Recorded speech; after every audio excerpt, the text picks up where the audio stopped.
I'm Scott Euchness for Climate Impact Company.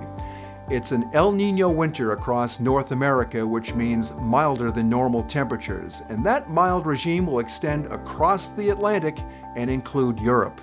Above normal influence of the North Atlantic mild maritime temperatures will spread across Europe for most of this winter season. Wet weather will be experienced over northwest and western Europe. Across Russia, that's where we expect the cold Arctic air regime to develop this winter season. The second half of winter, that Arctic air may creep into eastern portions of Europe, otherwise a milder than normal winter. Come springtime, as the El Niño weakens, much of Europe will be wetter than normal, and looking ahead to next summer, the wetter than normal regime suppressing summertime temperatures is likely to continue.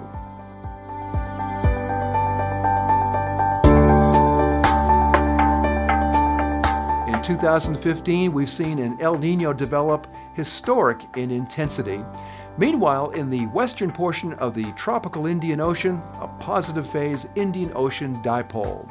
What does all this mean? The combination of these two climate regimes means drought and anomalous heat across most of Australia for this summer season.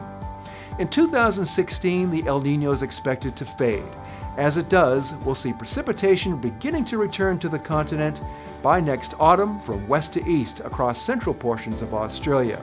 La Niña means wetter than normal conditions in eastern Australia for next winter.